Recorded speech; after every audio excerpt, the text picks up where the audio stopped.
Keyakinan jika tidak diuji, maka keyakinan akan menguji Anda. Pada sebuah hukum keyakinan, apapun yang Anda yakini dengan penuh akan menjadi kenyataan. Anda selalu berjalan sesuai dengan keyakinan Anda. Anda selalu berjalan konsisten dengan keyakinan, tak peduli itu benar atau salah. Semua yang Anda yakini saat ini adalah hasil sebuah proses pembelajaran dalam kehidupan Anda kemarin.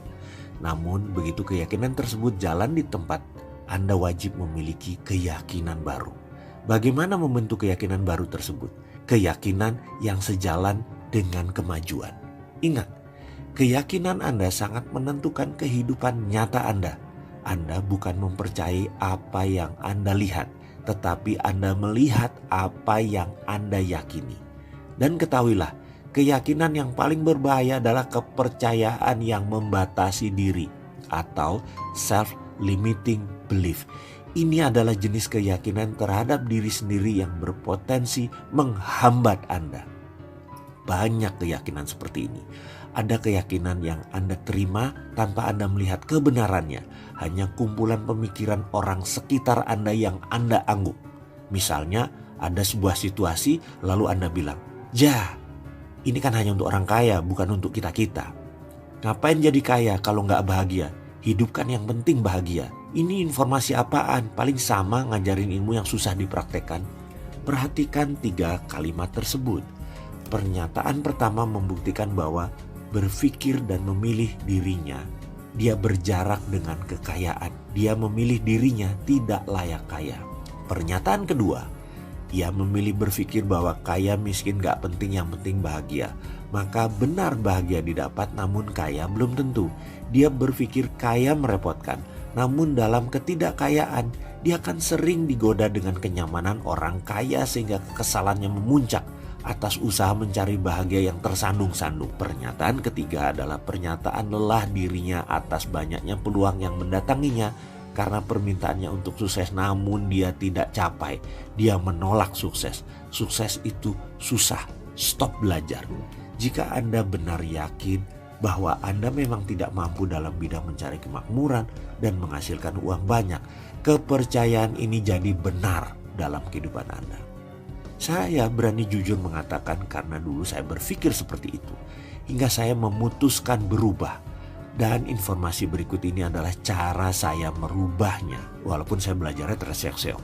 Hukum daya tarik dalam dunia fisika kita mengenal dengan istilah magnet hidup. Anda adalah magnet hidup. Pikiran Anda adalah motornya dari magnet tersebut. Bahwa Anda tanpa pengecualian akan menarik orang-orang, peluang, dan keadaan yang serasi dengan pemikiran dominan Anda ke dalam kehidupan Anda. Intinya, semua yang datang ke Anda yang menariknya. Jika memiliki pemikiran yang positif, optimis, penuh kasih sayang, dan sukses, Anda akan menciptakan medan magnet yang menarik hal seperti itu. Jika sebaliknya, kita memilih pikiran-pikiran yang negatif, orang tersebut akan mendatangkan hal-hal yang negatif. Orang-orang yang berhasil adalah mereka yang berpikir lebih efektif dibandingkan orang yang tidak berhasil. Mereka menghadapi kehidupan, hubungan mereka dengan orang lain, tujuan hidup mereka, masalah mereka, dan pengalaman mereka dengan cara beda dengan orang yang tidak sukses. Mereka menabur bibit lebih dahulu lebih baik daripada orang yang tidak efektif. Sebagai akibatnya, dia akan menuai kehidupan yang baik pula. Jika belajar bagaimana cara berpikir dan bertindak layaknya orang sukses, bahagia dan makmur, Anda akan dengan segera dapat menikmati kehidupan seperti mereka. Sukses, bahagia, dan makmur. Ilustrasi sederhana. Dalam dunia komputer, kita mengenal ada istilah hardware, ada software. Otak kita, tubuh kita adalah hardware. Sementara cara kita berpikir itu software. Software masih dibagi dua lagi. Ada OS, operating system, dan ada software aplikasi. Misalnya OS-nya Microsoft Windows, aplikasinya Photoshop. Maka kita bisa menggunakan software tersebut untuk mengubah-ubah foto sesuai keinginan kita. Nah, dalam kehidupan ada software aplikasi juga. Misalnya software bahagia, software sehat, software sukses, software santun, software musik, dan lain sebagainya. Manusia terlahir tanpa software aplikasi. Perjalanan hidupnya lah yang membuatnya itu terpasang, membuat software tersebut secara perlahan dalam peristiwa-peristiwa berulang. Dengan informasi-informasi seperti kita, software tersebut dipasang. Yang menjadi masalah dalam kehidupan biasanya adalah OS. Operating systemnya tidak bisa mengaplikasikan softwarenya. Misalnya OS-nya Android, aplikasinya Corel Draw di handphone, itu pasti tidak jalan programnya. Dalam kehidupan, operating system adalah sistem keyakinan Anda, belief system Anda. Sementara sukses, bahagia, sehat, senyum, musik, olahraga, bekerja, memasak, ikhlas, ringan tangan adalah software yang harus diinstal, yang harus dipasang dengan sengaja, dengan pilihan sadar. Yang menjadi pertanyaan sekarang adalah, kenalkah Anda dengan operating system Anda? Kenalkah Anda dengan software aplikasi Anda? Hal ini mungkin akan menjawab banyak pertanyaan pribadi. Kok saya sudah ikut kursus, berguru, ambil mentor, sana sini, hidup belum berubah? Sering ke orang pintar, ke workshop, saya juga nggak bisa ketemu solusinya. Belajar dari buku misalnya, belum berubah apapun. Sebentar. Mari kita lihat di dalam diri kita. Jangan-jangan bukan aplikasinya yang salah, namun operating system kita yang nggak cocok. Ke depan kita akan buka rumusnya. Pelajaran yang menggunakan jurus-jurus tindakan atau praktek. Mohon kencangkan ikat pinggang Anda, karena semua akan dikupas tuntas. Akan kita pasang OS yang cocok. Setuju? Teringat peristiwa setahun yang lalu selagi kami berdiskusi di sebuah lounge Mercantile Jakarta, mata saya memandang seseorang yang tak asing bagi saya. Teman kuliah saya, junior saya di kampus. Yang ketika saya sambangi duduknya yang sendirian, dia berkata, "Mas, dari tadi saya udah melihat Mas Mardigu, tapi lihat wajah galak dan serius ya sudah. Saya melipir dulu ke sini." Sayanya tersenyum, karena dia tahu sekali kalau saya agak galak, pasti ada sesuatu yang saya sangat ingin selesaikan. Dan biasanya dia menjadi padawan saya, yaitu pembantu pekerjaan saya dulu bereksperimen di kampus. Jadi tahu dan kenal sekali tabiat galak saya. Dan saya galak banget sama dia. Saya berkata, "Kamu benar, saya ada sesuatu yang belum pernah saya lakukan. Dan saya akan lakukan. Tapi saya tidak tahu caranya dan tidak tahu jalan. Cuma lihat sinar harapan kecil di ujung lorong gelap." Dan saya pun menceritakan sekilas apa yang kami akan lakukan. Singkatnya, saya tidak melakukan sesuatu yang belum pernah saya lakukan, yaitu ingin membangun industrial area di Jawa Timur. Tapi heavy industry. Makhluk ini baru bagi saya blank, tidak kenal medannya.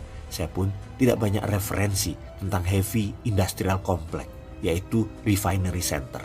Tapi feeling saya kayaknya banyak yang butuh, dan ini peluangnya besar ke depan. Karena Indonesia kan dunia industrinya lagi turun-turunnya. Karena memang gak ada beginian. Itu feeling saya.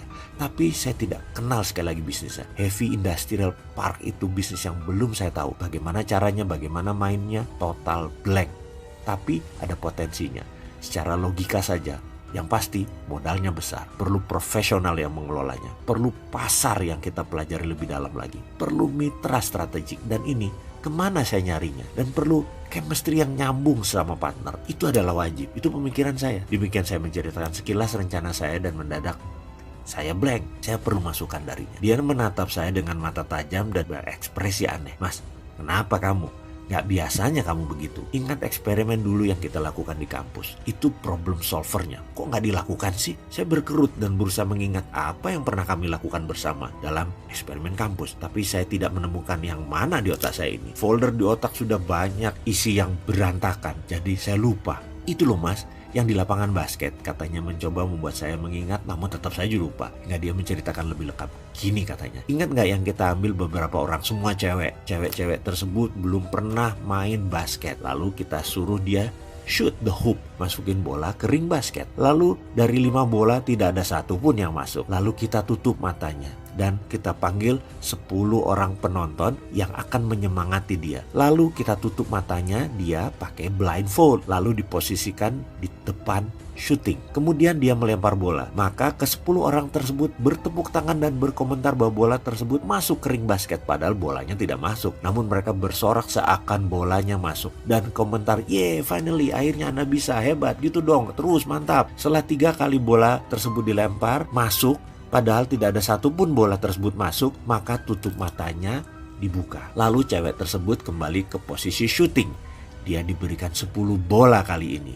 peluang menembaknya sekarang lebih banyak. Ternyata dari seorang yang tidak pernah main basket, mereka sekarang bisa masukkan 4-5 bola ke keranjang dibantu tepukan penonton yang cheering up, mendukung dia. Jadi otak manusia itu bisa dibantu dengan ilustrasi nyata dalam pikirannya bahwa dia bisa melakukan. Walaupun belum pernah dilakukan sebelumnya, namun dengan stimulus mereka pernah melakukan, ternyata merubah kimia yang ada dalam pikiran mereka menjadi kenyataan. Mereka membuat pathway, jaringan baru di otak mereka, sehingga mereka jadi possible karena udah ada data baru, yaitu masukin bola ke ring basket. Apa yang Mas akan lakukan adalah persis seperti gadis eksperimen basket kita dulu. Sekarang saran saya, cari kelompok orang yang pasti support Mas Mardigu. Share pada mereka bisnis Mas ke depan. Mereka belum tentu bisa bantu, namun cheer up mereka, Mas pasti bisa dapatkan. Gampang itu buat Mas. Komentar positif lainnya, siapa saja yang support Mas Mardigu akan merubah kimia di diri Mas Mardigu dan membuat Mas Mardigu bisa beneran dalam kenyataan akan sukses. Mendengar komentarnya, saya bertanya,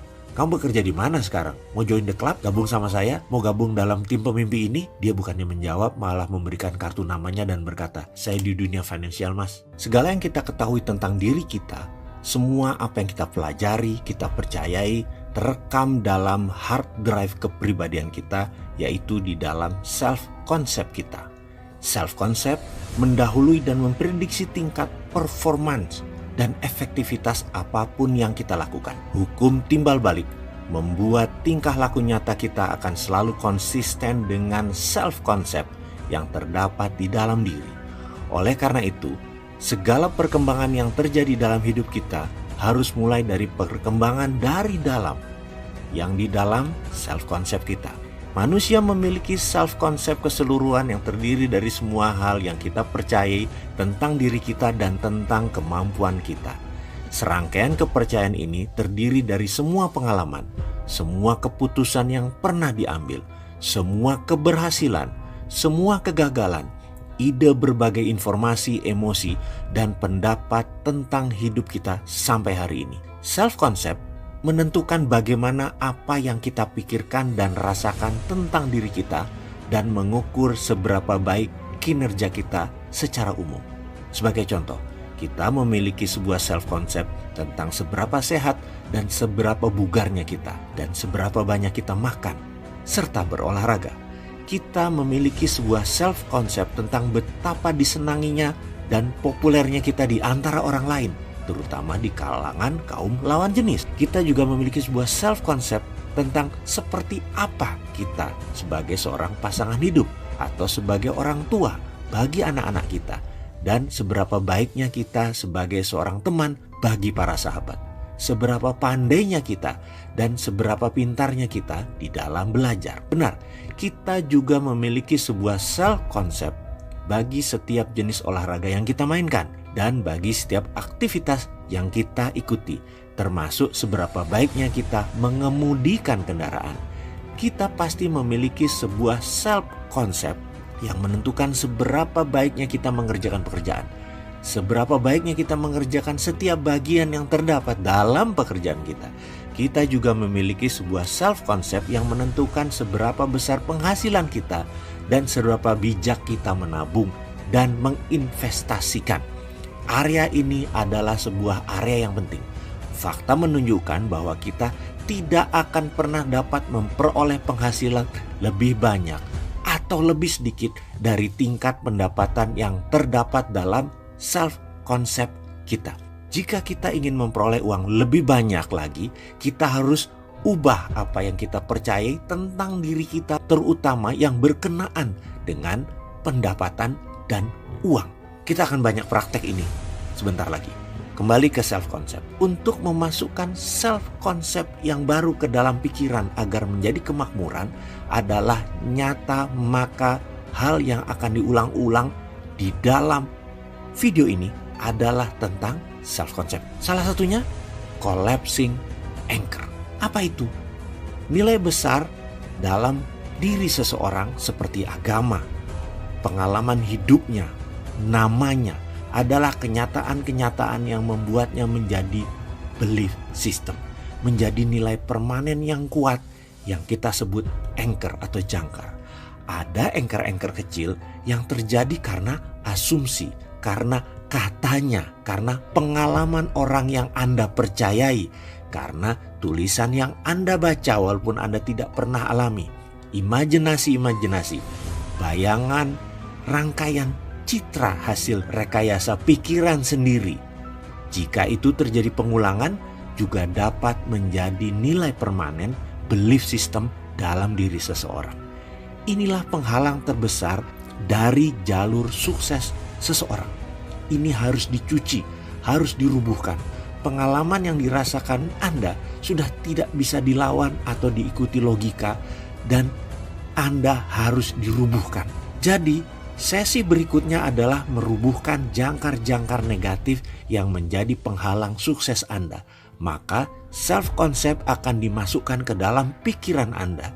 Dan saya beri ilustrasi sedikit tentang pengalaman pribadi saya. Dalam kelas Millionaire Mindset yang saya ikuti, di sesi awal para peserta ditanya apa itu kemakmuran dalam diri mereka. Yaitu kami ditanya satu persatu, berapa besar sih 10 juta Aussie dollar dengan 100 dolar bill? Atau jika 100 dolar dikumpulin, seberapa banyak tumpukan uang tersebut sehingga nilainya 10 juta Aussie dollar? Maka ada yang menjawab setengah ruang kerja, ada yang mengatakan 3 koper, ada yang mengatakan 1 bagasi belakang mobil. Macam-macam ukuran terucap dari peserta dan tidak dijawab dengan serta-merta karena sewaktu break sesi pelajaran tersebut kami dilihatkan ke dalam berangkas milik bank yang kebetulan lokasinya bersebelahan dengan tempat workshop kami. Rupanya panitia telah menyiapkan sarana tersebut. Kami turun ke bawah ke ruang vault, berangkas raksasa tempat uang tunai di bank diletakkan. Sudah disiapkan uang 10 juta dolar Aussie tadi di meja. Kebanyakan peserta terkejut termasuk saya karena uang 10 juta dolar tersebut hanya seukuran koper kecil kayak beauty case, kayak koper make upnya para kaum ibu atau tas yang bisa masuk ke luggage di kapal terbang itu loh. Kecil sekali ukurannya. Ketika sesi pelajaran dimulai maka penekanan peserta adalah masalah tersebut. Fasilitator mengingatkan kami para peserta, kalau bentuk 10 juta dolar tersebut tidak pernah ada dalam pikiran Anda atau tidak pernah ada dalam otak Anda, maka tidak mungkin Anda akan mendapatkannya. Itulah yang dimaksud dengan self-concept. Kalau self-concept itu memiliki size atau ukuran dari 10 juta dolar tersebut, itulah pikiran kemakmuran. Perlu diingat, jika Anda memiliki prosperity conscious bukan nanti membuat Anda menjadi pengusaha, membuat Anda menjadi pebisnis. Tidak sama sekali. Anda tetap mengerjakan apa yang Anda suka. Anda tetap profesional namun bisa kaya, bisa sangat kaya. Dan dasarnya adalah self-concept ini.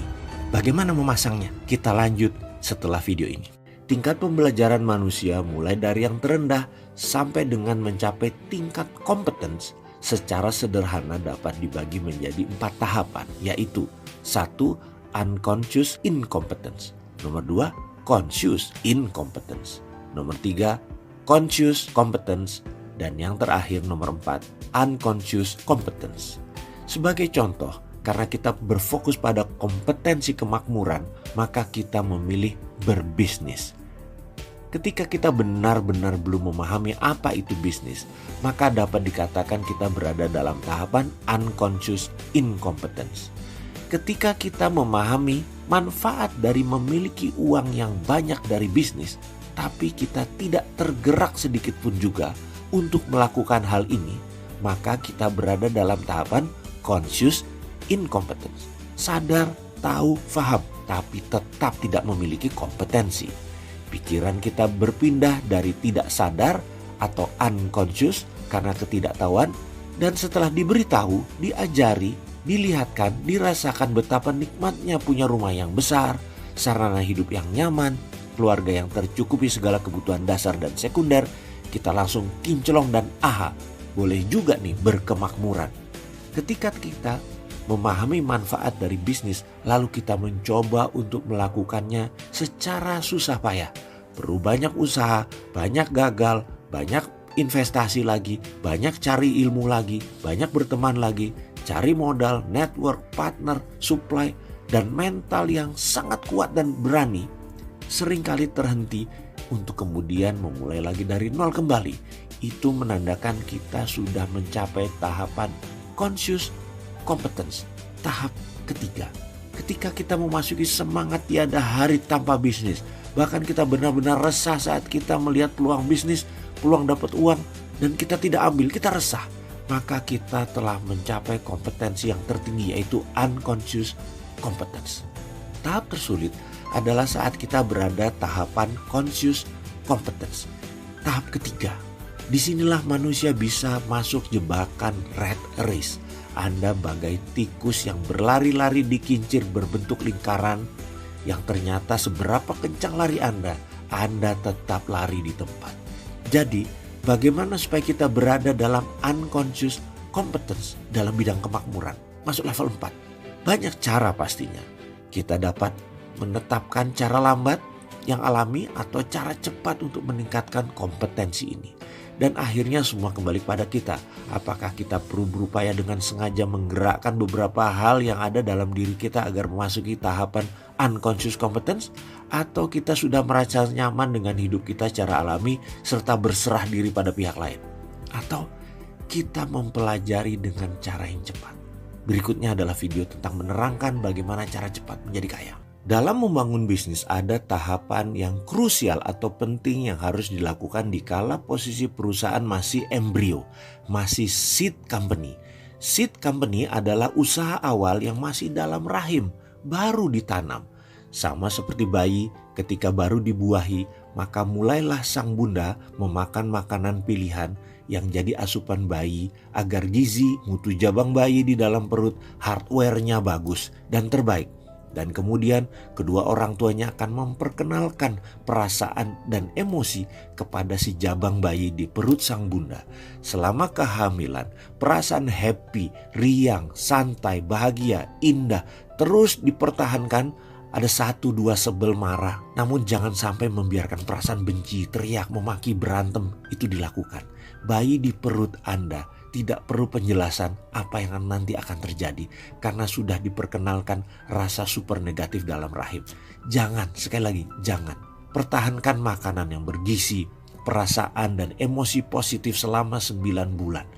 Itu bukan saja nanti membuat bayi memiliki platform manusia bahagia, tetapi membuat sang bunda juga memiliki hal yang sama. Yang kemudian bayi lahir dalam masa 5 tahun pertama, ketika persepsi dan logika baru dibentuk, itu tugas kedua orang tua yang berat. Karena masa ini belief system dibuatkan platformnya. Saya bahkan bisa menentukan bahwa kaya miskin surga neraka pilihannya ke depan 50% dicetak di sini. Oke, kita kembali ke masa seeding dan inkubator bagi perusahaan atau bisnis. Dalam dunia pemberdayaan diri, maka apa yang terjadi kalau masa inkubator manusia yang kurang memahami pentingnya emosi positif, atau ternyata manusia itu sudah keburu lahir, juga ternyata dia dibesarkan dalam keluarga dan lingkungan yang liar dan tidak harmonis, dan ternyata orang itu usianya sudah dewasa sekarang, sudah di atas 25 tahun, dia ingin menjadi orang yang tenang, ingin menjadi orang yang menyenangkan, ingin menjadi orang yang sukses berkelimpahan kemakmuran, dan pastinya dia ingin berkelimpahan cinta. Namun semuanya belum bisa dicapainya sekarang. Apa yang harus dilakukan? Maka pertama-tama pikirannya yang harus di-cleansing. Teknik gibris cleansing harus dilakukan terlebih dahulu sebelum sebuah seed, bibit kebaikan ditanam, dipelihara dalam inkubator agar tidak digerogoti oleh pikiran negatif hingga bisa bersemi.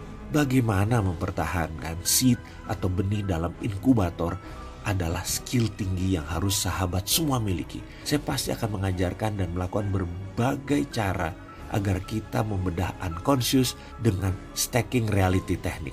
Pengalaman saya teknik ini paling efektif. Mungkin karena para profesor guru-guru saya jauh lebih memilih teknik stacking reality ketimbang nestle loop dalam memelihara seed biji pikiran dalam unconscious mind. Kita wajib memiliki biji yang baik yang ditanam, dan itu berlaku untuk membangun bisnis, juga berlaku untuk membangun manusia yang unggul. Pesan di WA menyatakan, aku menuju kantormu di kantor Kuningan jam 5-an. Saat menerima WA itu saya sedang jalan menuju ke kantor Kuningan ketika HP saya baca dan saya balas. Chief, 15 menit lagi saya tiba. Di kafe di bawah, kita ketemuannya yuk. Saya perlu teh hangat nih sore-sore. Mendapat tamu seperti ini, langsung adrenalin saya naik. Penat saya terasa terangkat semua. Iya benar, orang ini aneh jalan hidupnya. Saya mau menceritakan keanehan teman saya ini. Karena sedikit dari orang yang jalan hidupnya bejo atau beruntung seperti dia. Beruntung dan terus beruntung. Di dunia belief system yang saya punya, keberuntungan itu man-made.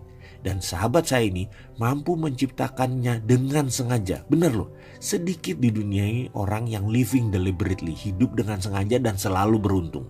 Dia sengaja kaya, sengaja sukses, sengaja semuanya mudah, dan sengaja beruntung, sengaja bejo. Dan resepnya yang dia ajarkan juga kurang ajar, sangat nyeleneh menurut saya. Katanya, kalau mau kaya ngumpul sama orang kaya, kalau mau bejo ya kumpul sama orang bejo. Terbukti hidupnya mudah banget sahabat saya ini. Semua yang dia sentuh jadi emas selalu. Anda kalau saya ceritain pasti sebel, kok ada orang seperti begini? Misalnya ya, pengalaman saya 6 bulan yang lalu misalnya. Dia memiliki mobil special edition Porsche Boxster warna merah seharga 3 miliaran. Oke, banyaklah orang kaya yang bisa beli mobil eksotik seperti itu dan gak ada spesialnya. Di hari itu saya ke kantornya di Bilangan Kemang yang diteruskan dengan makan siang. Sebelum makan siang, kami mampir dulu ke bank di Kemang karena saya harus melakukan transaksi. Ditemenin dia turun dari mobil tersebut. Keluar dari bank, ada seorang berdiri di samping mobil Porsche tersebut. Orang tersebut muter-muter di mobil merah tersebut berkali-kali sambil terus melihat ke mobil itu. Orang itu bertanya, "Ini mobil Bapak?" Katanya dia bertanya kepada si Untung. Dia bertanya kepada teman saya memegang kunci mendekati mobilnya yang dijawab iya olehnya. "Dijual nggak Pak?" Orang tersebut bertanya. Teman saya menjawab, "Oh enggak Pak, ini barang koleksi," katanya sambil tersenyum. Orang itu mukanya serius dan berkata, "Saya tahu harga barunya berapa, tapi saya mau mobil Anda ini Pak. Kalau Bapak sebut 4,5 miliar saya bayar sekarang." Teman saya tanpa panjang lebar berkata, "Ini rekening saya Pak di bank itu, Bapak bayar sekarang, mobil ini Bapak bawa pulang, saya tanda tanganin kwitansi, BPKB saya kirim ke rumah Bapak." Dan apa yang terjadi? 30 menit kemudian transaksi selesai.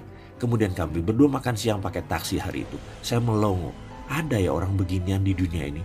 Karena bukan sekali loh dia bikin untung di depan mata saya, sering. Pernah juga jam Rolexnya ditawar 2 kali harga belinya. Padahal baru seminggu dia beli. Salah satunya rumahnya di Kemang misalnya. Dapat dari orang yang nyenggol mobilnya lecet lalu ke rumah orang tersebut untuk berdamai. Dan rumah tersebut akhirnya pindah tangan ke si bejo ini. Murah lagi, dijual setengah harga. Karena orang itu mau pindah ke luar negeri. Pokoknya ada aja hal seperti ini yang terjadi dan sering dan selalu untung. Pemuda Batak ini yang hadir di kantor saya, pastinya saya butuh energi dan vibrasi untungnya. Saya lagi butuh banget di charge beginian. Membuang pengaruh pekerjaan rutin saya lainnya yang bikin penat. Saya harus menjauh dulu dari kegaduhan. Gabung sama orang bejo seperti ini.